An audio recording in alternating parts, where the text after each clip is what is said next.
그러면은 저는 한 12분 정도 혹은 12분 30초 정도 때 단맛이 굉장히 좀 선명해서 이런 시러피한 질감들이 좀 느껴졌을 때의 커피를 목표로 레시피를 한번 짜볼 겁니다. 몇 그램을 한번 사용해 볼까요?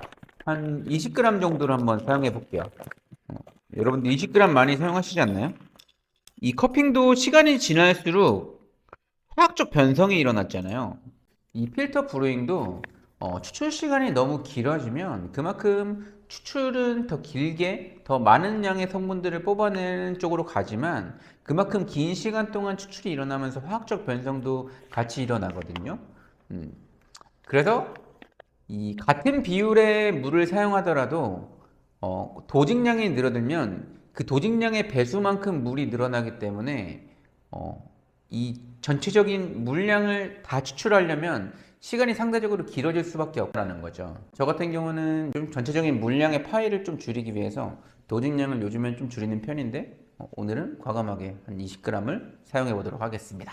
지난 시간에 레시피 구성할 때 필요한 조건이 뭐였죠? 도직량, 그리고 뭐였어요? 추출 비율. 물량을 몇 대 몇을 한번 가져가 볼까요?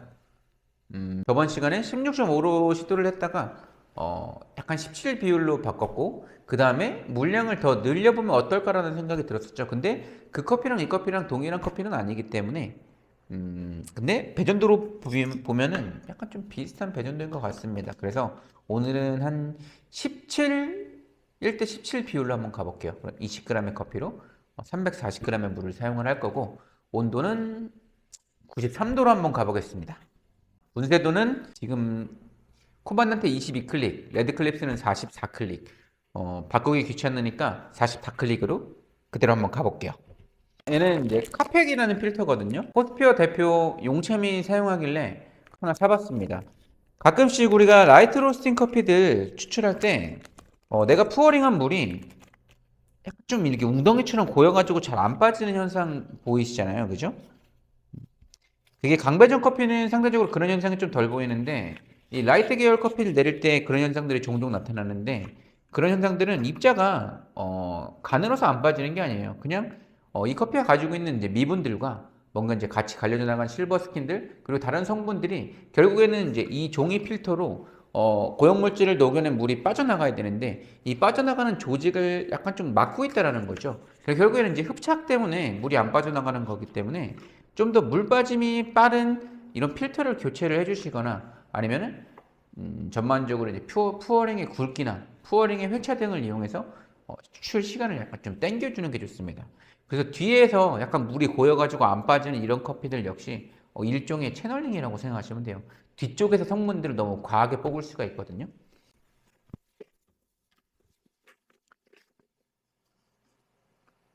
자, 린싱을 한번 해보겠습니다.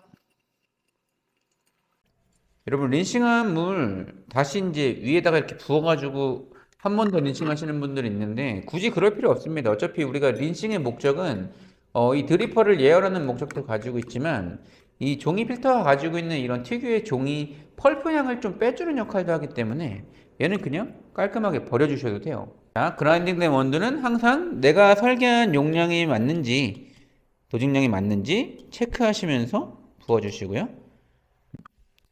저는 항상 약간 좀 소실이 생기는 편이기 때문에 한 0.5g 정도를 더 도징을 해서 분쇄를 하는 편입니다. 20g 딱 감았고요. 자, 그러면은 우리가 340g의 물을 부을 건데, 저는 블루밍은 몇 g 부을까요? 블루밍은 한 50g 부어봅시다. 블루밍 50g에 그럼 나머지 290g을 제가 190 이렇게 한번 부어볼게요.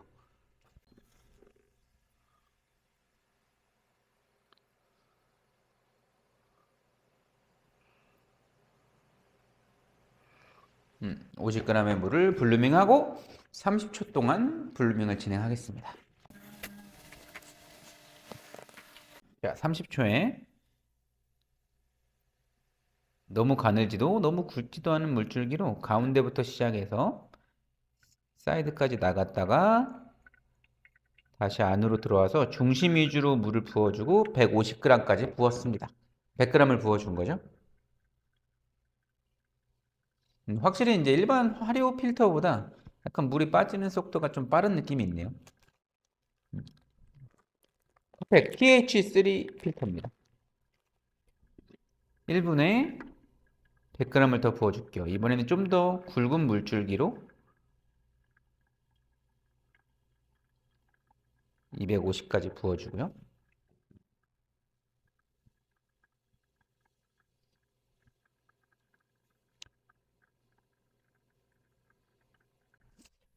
보통은 수강생들이 다 옆에 있는데 혼자 내리면 이 커피가 떨어지는 소리가 다 들리거든요.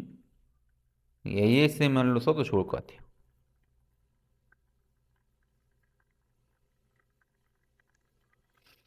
341g까지 부었습니다. 자, 다 빠질 때까지 한번 기다려 볼게요. 자, 2분 20초. 오, 물 빠짐이 진짜 빠르네요. 그래도 잘 저어서 맛을 한번 보겠습니다.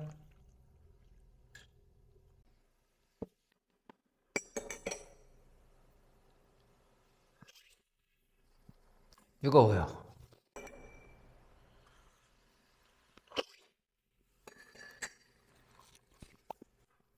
자, 먹어보면은 일단 수요 시간은 막 그렇게 긴 편은 아니었거든요. 근데 아까 제가 커핑할 때 느꼈던 이런 노랗고 주황색, 흰색 꽃 이런 느낌들 톤보다는 좀 이제 갈색 홍차 같은 느낌들의 톤으로 이제 발현이 됐습니다. 근데 수율적으로 봤을 때 음,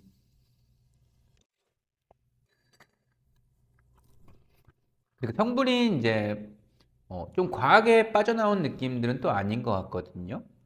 그러면 이렇게 톤이 낮아진 원인은 저 같은 경우는 약간 지금 내리는 온도가 약간 좀 높지 않았을까라고 한번 추측을 한번 해봅니다. 그래서 일단은 온도를 93도에서 한번 92도로 바꿔보면 어떨까라는 생각을 한번 해보고요. 그리고 농도적인 측면을 생각해 보면은 수율은 괜찮지만 농도적으로는 약간 좀 낮은 느낌이 있어서 질감적으로 긍정적으로 느꼈던 이런 부분들이 이렇게 명확하게 발현되는 느낌은 아니에요. 그래서 약간 좀 더 농도를 높이면 이런 단맛과 질감적인 느낌들도 약간 좀 부각되지 않을까.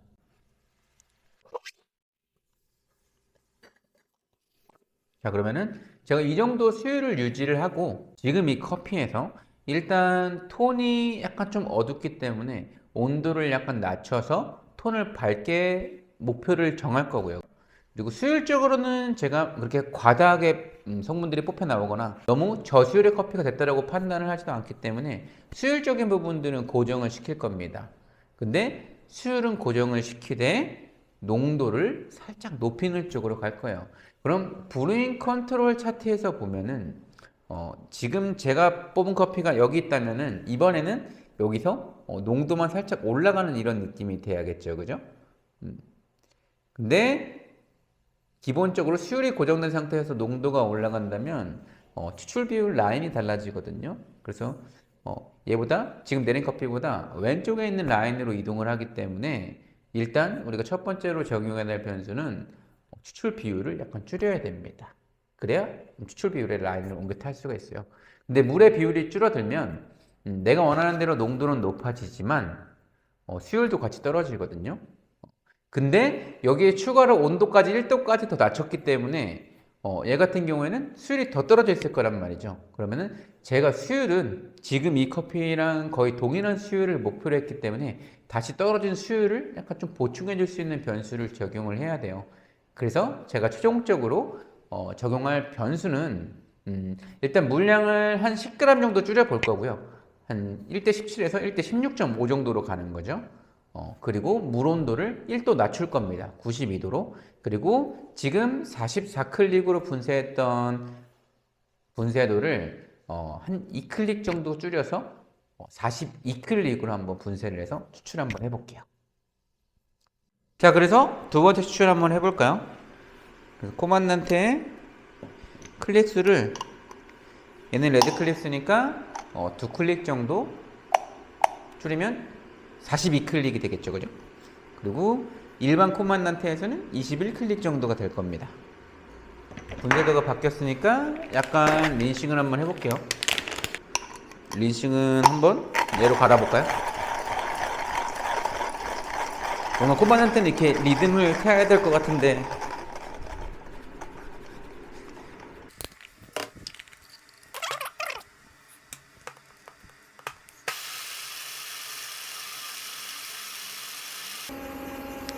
코만한테는 진짜 맛은 좋은데 너무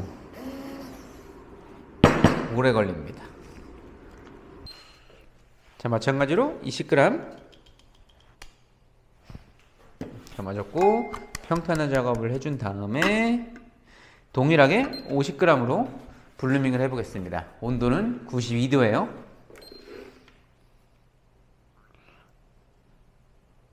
동일한 물줄기, 동일한 푸어링. 그래서 여러분들 뭔가 레시피에서 변수를 적용하잖아요. 그러면은 결국에는 적용하는 변수를 결정했다라는 거는 그 변수 외에 나머지 변수들은 통제를 해줘야 됩니다. 나머지 환경들은 동일해야 된다는 거죠. 동일한 물줄기로 1차 푸어링에 100g 정도를 부어줘 볼게요. 얇지도 굵지도 않은 물줄기로 밖으로 나갔다가 중심 입자에 좀 더 물량을 늘려서 150g까지 부었고요. ASMR 들려드릴까요? 제 가슴에 마이크가 있습니다. 시간 됐네.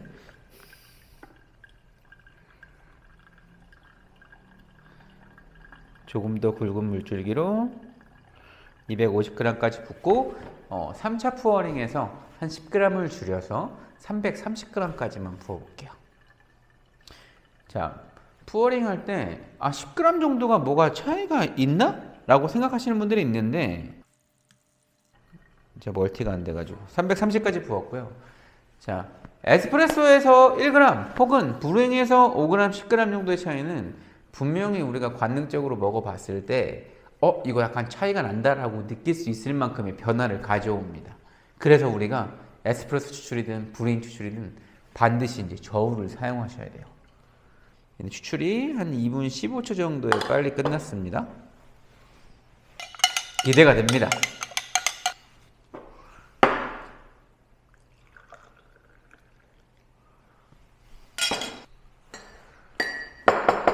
자, 지금 먹으면 분명히 뜨거울 거예요.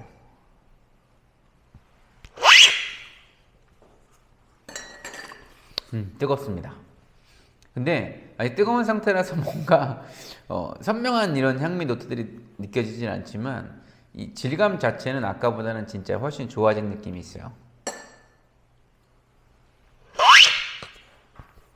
그 커피가 가지고 있는 특유의 약간 좀 스파이시한 느낌들이 후미에 살짝 남긴 하지만 아까 직전의 커피보다는 지금 커피가 훨씬 더 약간 잘 익은 감귤이나 약간 좀 살구 같은 느낌들, 약간의 좀 파인애플 같은 느낌들의 산미들까지 아까 제가 커피를 했을 때 느꼈던 그런 느낌들을 좀 더 명확하게 표현하고 있지 않나 생각을 한번 해봅니다. 그래서 워시드 계열의 커피치고는 지금 단맛이 너무 좋거든요. 단맛이 진짜로 이제 잘 익은 과육을 딱 깨물었을 때 그 과즙이 딱 터지는 이런 느낌들처럼 느껴져가지고 오랜만에 굉장히 좀 단맛이 좋은 커피를 만났다. 이게 좀 행복합니다. 자, 제가 행복한 만큼 박근하 정현정님 행복하게 잘 사십시오. 결혼 축하드려요. 커피 신창호, 바리스타 신창호였습니다. 끝!